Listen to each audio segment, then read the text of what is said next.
Hey guys, and welcome back into yet another Chicago Cubs review. Today we're going to be reviewing Game 3 of the Chicago Cubs Milwaukee Brewers series. It's another great day for the Cubs. Just yet another win. The record's now 76-43, 33 games over 500. And we'll get right into the game. Game was started by Jon Lester. Jon Lester's been unbelievable at home this year, as the whole entire Chicago Cubs staff has been. Lester went 6 2/3, gave up 3 hits, 1 run, 2 base on balls, and 7 strikeouts. Got his ERA down to 2.86.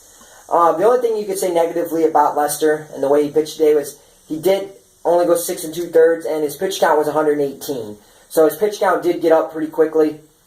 You got to give some credit to the Brewers for that because he only had 2 walks, 7 strikeouts. So it's not like he struck out 14 guys. It's not like he walked 5-6 guys. It was a combination of 2 walks, 7 strikeouts, and a lot of foul balls, a lot of deep counts. So give the Brewers a little bit of credit for fouling a lot of tough pitches off. But all in all, Lester was excellent. His ERA now at home is 2.01. It's just been unbelievable there. This is his 13th win now. He's 13-4. Great record. After last year going under 500, he's really rebounded. And it was another good sign. Because, each passing start, you want to see him building success, building success, building success. Because when you get to the playoffs, you're really going to need him to be solid. You would like to see that pitch count not escalate so quickly in the next few starts. But all in all, a great start. You're just being picky. You're trying to find a few things to talk about negatively because they've been so hot that it's kind of tough to, find things that don't go perfect at this point. Then you have C.J. Edwards. He went an inning in the third, gave up 1 hit, had 1 strikeout. Good rebound outing from him. Obviously, his last outing against the Cardinals was a disaster. He looked good today. Gave up a hit to the first hitter he faced, and it was like, oh boy. Hopefully it doesn't scare him out of the strike zone, but he came back into the strike zone and pitched well. He had Travis Wood yet again pitched. He pitches every game. I really would like to see him get some days off, but he had a scoreless inning today, which was nice to see. All in all, the pitching was great, which they've been all year, but the real story was the offense and the fact that the game was over after 1 inning. Their Cubs were going up against Jimmy Nelson, one of the Brewers' better pitchers, and they scored 5 off him in the first, and it was a tremendous inning to watch. Dexter Fowler leads off with a walk. Then Bryant gets hit by a pitch, and he got hit by 2 pitches today, but then Rizzo flies out, so it's first and second one out. Zobrist gets a hit, knocks in a run. Russell gets a hit, knocks in a run. Soler comes up, and it's a 3-run bomb. Jorge Soler, guys. That's the next thing I want to talk about. Despite the 5-run first, my favorite thing about the game was Jorge Soler, 2 for 4, 3-run homer. Home run was 450 feet, just about hit the scoreboard and left. Holy hell, that car is loud. Every time I do one of these videos on the porch, we got semis going down the road and shit, Jesus. But Jorge Soler this guy's been unbelievable since he's came back from the DL. The power this guy has is unreal. It's basically Schwarber from the right side. I mean, I know Bryant and Rizzo are the 2 best players on this team. They're the 2 guys that are going to hit the most home runs. But as far as the guy that's the strongest on the team, the guy that if you serve him a pitch right over the middle of the plate, the guy that's going to hit it the farthest, that's Jorge Soler. He's got power that Rizzo and Bryant don't have.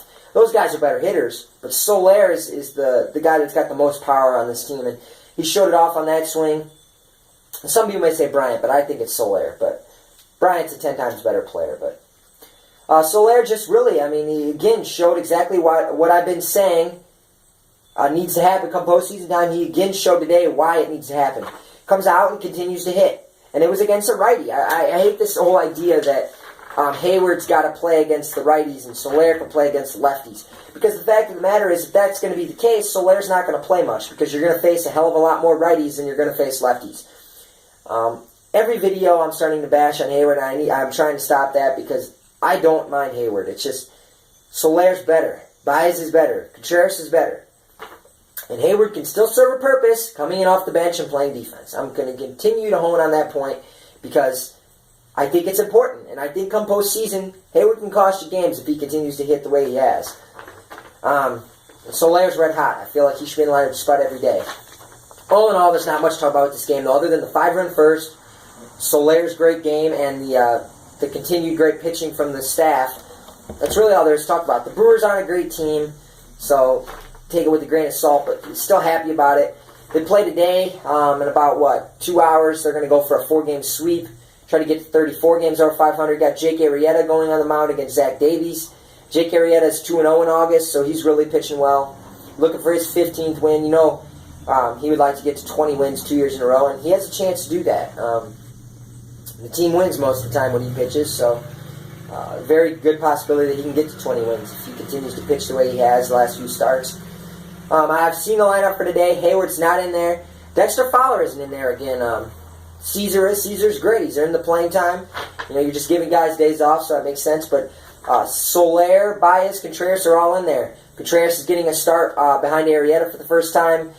Should be interesting to see how he handles that.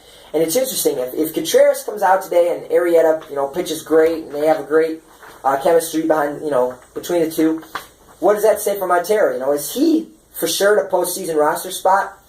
I mean, at this point, you'd say his spot on the roster is there because he's Arrieta's personal catcher. But if Contreras can handle that, I mean, is he on the postseason roster? I mean, you could say he's a left-handed bat off the bench, but you have Coghlan, we think you'll have LaStella. He's reported to Double-A now, so if you have them two, you have two lefties. Montero's hitting 187. Is that a guy you want to be a guy you have on the bench as far as somebody that'll pinch hit for you? I like Montero, and I think he's a good guy, and I think he's a big part of the locker room, a leader, if you will. But at this point, he's garbage on the plate. Can't throw a runner. Well, he's a good pitch framer. He's garbage as far as throwing runners out. And that's one issue the team had before Contreras got there. But he can't throw runners out. He's sailing him into center field on a regular basis at this point. He's hitting 187. His powers went away. I mean, what real purpose does he serve other than a pitch framer? But Contreras has done a great job. 50 innings behind the plate, only 30 walks by the pitchers when he's been behind the plate. That's great. So I'm interested to see how that goes today. All in all, we'll see if the Cubs can get a 4-game sweep. I'll be back for the review of that game later tonight. And thanks for checking in, guys, and go Cubs go.